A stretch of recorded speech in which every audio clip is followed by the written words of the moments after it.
Hey, what's going on, poetry people? Let's dive into it. Let's look at some OC gems, see what's going on. We got a piece from Moosey to open things up. Curious Stranger. Let's have a quick look here, huh? Curious Stranger. Am I in danger of falling in love with you? That's the opening. That's the opening move on the chessboard here, what I call the opening gambit. Curious Stranger, question mark. Am I in danger? So we have the stranger danger rhyme, which is, a little bit of a chimey type of sort of silly thing. Maybe this is a silly type of poem, though. Am I in danger of falling in love with you? So that sounds a little bit, like crooner territory. Is it true what they say, only fools fall in love? So I think that's almost unnecessary. I'm not sure. We've expended, we're now on what, line 1, 2, 3, 4, 5, 6, and we really haven't done that much to establish where this poem is going to go. But now, of course, we're going to have a really big turn. Drug me up and put me in your van with no windows. So I don't know why the W is capital. Da-na-na-na. No one has to know how we feel about each other. This is a very, very big turn. I mean, why not open with that? Why not open the poem with this? This is where you want to start the piece. Otherwise, it's like, really scratching that record. You're really jumping the needle there. Just too much. So I think this poem could benefit from, a more direct approach. Drug me up and put me in your van with no windows. I don't even think we need this line, no one has to know how we feel about each other. Because, how can you feel about someone who's, feel anything about someone who's kidnapping you besides terror anyway? I don't know. Try to treat the reader with respect, right? So the reader's emotions and the reader's expectations need to be honored in some way. We need to approach their interests with greater sensitivity. Okay. That which dreams, crossroads fair. It is not, it seems, golden arbor, gentle rain, or summer's burning gleam. I'm struggling with that. Is not, it seems, golden arbor, gentle rain, or summer's burning gleam. I'm having a hard time with that. Is not, it seems. Is that like rhetorical aside? It's not as it seems. It's not comma, it seems. Just really not able to quite, I'm stumbling just right out of the gate here. Golden arbor. So that's also tough for me to picture. I mean, it's possible that, this forest or whatever, or stand of trees appears golden in the light, but that hasn't really been established. And then we have these or gentle rain, or summer's burning gleam. And why is it burning? So there's just really difficult to keep track of and really be grounded. My eye doesn't feel grounded. Not just at least. So that's another stumble. Is not, it seems, not just at least, but more than any simple vision of serene or somber. Serene or somber is using two fancy words to say the same thing. Serene or somber scene. I also think this rhyme here is just unnecessary. We have these many syllables expended before we get to these rhymes, and they're both end-stopped. So everybody here should jump in. I recorded this video, and I'll put it in the post so you guys can see about ditch the rhyme. If you're trying to improve your technique and become a better writer quickly, a better poet quickly, I think you can make your life a lot easier by not having these rhymes in, at least initially. And then if you want to become a poet of formal capabilities who writes formal metered verse with rhyme, then you could put that back in later once you're a little bit stronger. Okay, the storm, the last corn dog. All right, corn dog. I am woke in icy beads to a clamor breathing from the oak beams. Why I am woke. Is this like about wokeness or something? I awaken in icy beads would be, I think, easier, to a clamor breathing from the oak beams. So the beads and beams have this kind of assonance there that is a little coming on a little strong, I think. Sort of operatic. Beads, beams, and it's a little, I don't know. Wrinkled lightning forks bursting the air, forcing night into momentary day. Sorry, it's not monetary. Guess my mind's on my money, folks. My money's on my mind.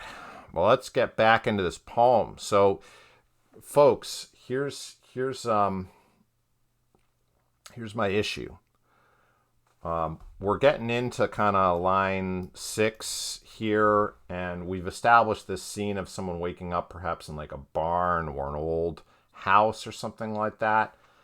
But beyond that, nothing. There's no, I don't understand what this poem is about or what its purpose is or what it's trying to achieve or where it wants to go. And I think by line 6, we ought to know.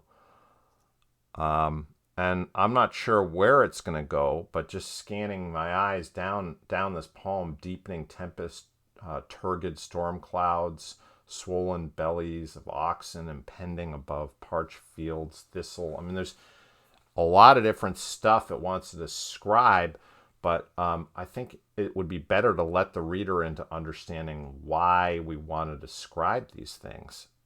Tell us where we are. Even if it's a subtitle, if you want to use an italicized subtitle, the storm, and then set us a barn in something county somewhere. You know, that might be useful to us before you proceed to kind of fire off all this heavy artillery of adjectival stuff. Scowling sky? Really? I mean, that's like a $50 word, scowling sky. I mean, for what? Why? Why does the reader care that it's scowling? I'm not sure. Take a step back and try to give the reader some sense of like what we're trying to accomplish here. And I think, go easy on this adjectival stuff too. I mean, it's just, a bombardment here. It's really distracting. All right, Ionisey. Gospel, Luke 15:6. So I didn't look up Luke 15:6, so I apologize, Ionisey, for not doing that. And I'm not sure that this verse quoted is from Luke. It is more disrespectful to sit with purpose on the church's hardwood bench, or to stand like the others, shifting weight from heel to toe, eagerly waiting for the priest or pastor, whoever is speaking, to stop speaking. So that's definitely not from Luke. And I'm not actually sure what relevance that has. So it's saying that this it's a lengthy kind of quoted epigram here, and I would prefer something for the length of this poem. It's rather long, and I don't know if it's original, if this is something that Ionisey wrote, or is this a quote from someone else. If it is a quote from someone else, I think attribution would be good. So it's just a total, almost complete shit show before I've even started reading it. If you're gonna focus on Luke 15:6, why not just give us the Luke 15:6 that you're talking about?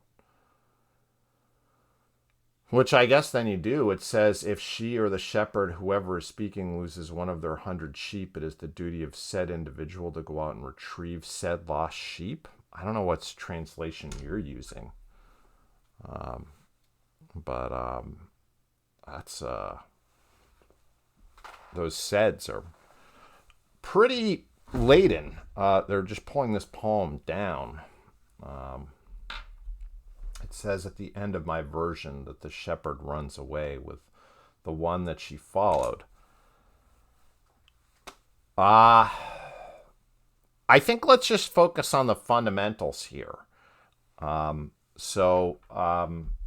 we're looking at poems that are attacking biblical topics,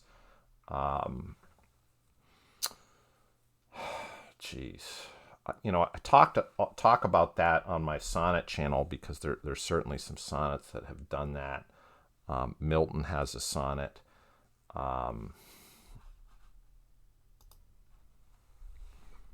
Milton has a sonnet. Does God exact day labor, light denied? I think that's sonnet 19. And he's talking about this gospel of the talents in that poem. And Louise Glick riffs on that in one of her poems. I don't know. It's certainly very respectable to have biblical attributions in your poem. I would start with establishing this personal reaction. Might be the easiest way. I read the Gospel of Luke, turning over the phrase about this, and then quote the biblical language. And I can't help thinking, whose duty is it to return the lost sheep? As if I were the lost sheep, or my friend, or the beloved, or whatever, and proceed from there. I think, Ionize, the issue here is that this poem is composed of these different pieces that don't interlock in any satisfying way. And it's going to be easier for you to progress if you make the simplest possible attack and approach on this, starting from Rilke's self. Rilke's advice to the young poet is to note the sensations and reactions you have to things in your notebook as you have the opportunity to do so over the course of the day. And this poem does not give us your reaction to these sensations. It does not document or observe your internal state, how you are feeling with respect to this. As a result, I think the easiest and most natural avenue of attack for your topic is closed. And your diction then becomes incredibly convoluted. And that's going to be tough. Okay. Let's look at a poem that was not sent to me, but Nigel Team Moose Balls, I did hear from a little bird, was looking for some feedback on this poem. So, or I think it was this poem. So, Nigel, word up. What's going on, my friend? Let's have a look. The Shite Tree, after Lucia Perillo. I don't really know Lucia Perillo, so my apologies. Not a poet who I'm greatly familiar with. But so we're going to read it all the same. I would say instead of putting the after in parentheses, you could just put that in the next line as a subtitle. Maybe Reddit doesn't let you do that well. I guess you could italicize the first line if you wanted to approach that. At any rate, Shite Tree, that's also a kind of a fairly bold, funny title. Let's see if it pays off. Most days I walk past a living tree over the bridge and past the canal. It's good opening. See the most days there. That creates a little space, a little ambiguity there, because maybe this day could be different, right? I don't know. It's been decorated. This bin, it's been the bin here. I'm not so sure about. I think this passivates a little bit. We've talked about that with your poetry before, Nigel. It's been decorated with bags of dog shit, like a Christmas tree. So already we're delivering on the title, which is good. You see, Nigel isn't leaving people in the dark and confused and disoriented. He really ties in very immediately to try to prosecute the theme of the poem. Everything has been established. We have the tree, we have the shit, we have the speaker, whose own reactions and personality are immediately visible. There's not too much adjective here, ladies and gentlemen. Notice carefully, there's not a lot of wasted adjectival matter. Instead, these verbs and nouns, hopefully I could use a little bit more verbs. Walk is a little bit weak, but whatever. Living is okay. It's living, barely, I suppose. But so the nouns do the work, the adjectival work, to bring to life our imagination without dictating to the reader how to feel or see, which is very important. Over the bridge and past the canal. A lot of work is accomplished with seemingly a little effort, which is good because we don't see the voice strain and become overly poetical. It's a light touch that Nigel opens with. Do likewise, Redditors. Like a Christmas tree. Okay, so that's our first simile, like a Christmas tree. Well, obviously, it's not a great Christmas, right? It's part of the scenery. Okay, well, that's a little bit weak. We could take that out, Nigel. You don't need that. It's honest. Don't say that either. You know, you were honest here. Very honest. This is unnecessary. And like this hollow, tired feeling. Okay, well, you have two adjectives here. Choose one. And like this hollow feeling, I can live with it. I see the bags, black, green, or blue striped. That's a lot of effort to describe those bags. Okay. Tesco branded. That's good. All slung up there. Ending this line with the there, I would pick at that. I'm not sure that's your best. All slung up would be better. And just delete this. As if the Shrike has got confused. See this has got? It's another one of these wasted opportunities for a verb. Has got is passive. And made the wrong sacrifices. It's excellent though. It's an excellent premise. See now, it's later in the poem. It is later.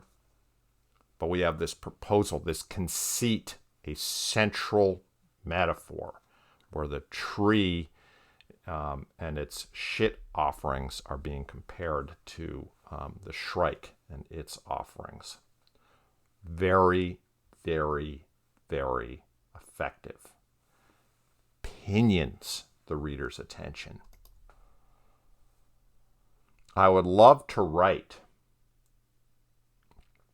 about a shrike tree to fixate. So this gets meta, which is interesting, but it brings the reader further into Nigel's world. We're invited to be participants in the authorship of this poem, which is potentially interesting.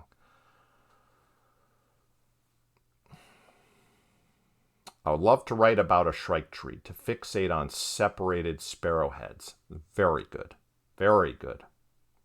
Today there is a new bag, red, strung up like an old heart pumping arterial blood to the root before sending a clot somewhere vital.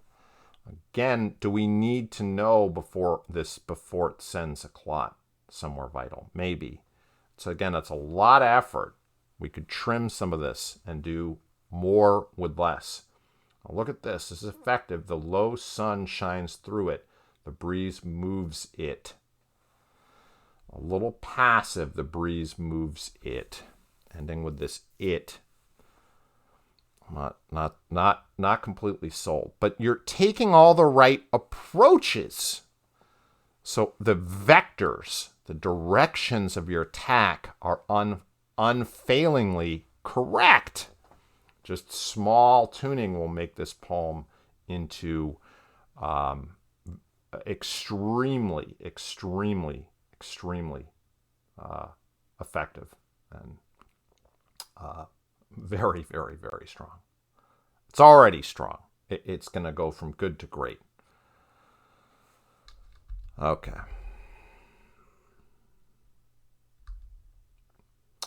Leaves nearby whisper with heat of summer on their lips, gold fringed and see-through. We already had this, the low sun shines through it. So we're describing the same thing again. I like the way you describe it the second time through, though. Gold fringed and see-through is good, and I like the heat of summer on their lips. I think that's good. This is better than what you had before, so that it makes what came before it redundant.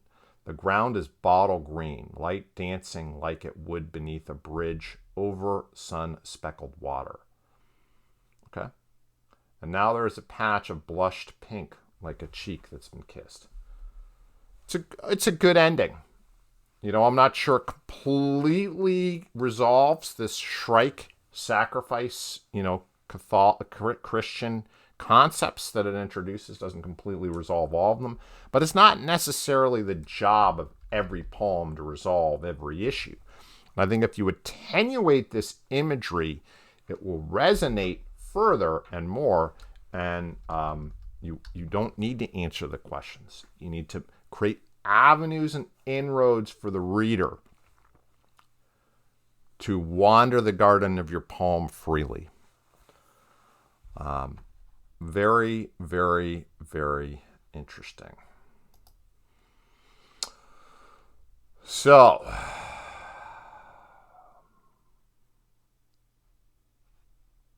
let's see what we can do here. We'll give it the heartwarming for all the Shrike imagery. How about that, folks? Okay. Thanks for joining me, ladies and gentlemen. And we will see you again soon. Very, very soon, I'm sure. Oh, a quick shout out, actually, to Nigel and to Sella, winners of last week's contest. Great work there, and thank you to fellow mod Casual Gangster for running that contest and selecting Sella's poem, and Nigel's was by popular choice, not this poem. So folks, go and check out that contest thread, and I'm sure there'll be more contests coming up soon. As always, drop me a DM if you want some input. I'm usually hanging around. And be sure to subscribe to the channel, since I'm often uploading content that is not posted to Reddit. So be sure to stay tuned. Thank you so much.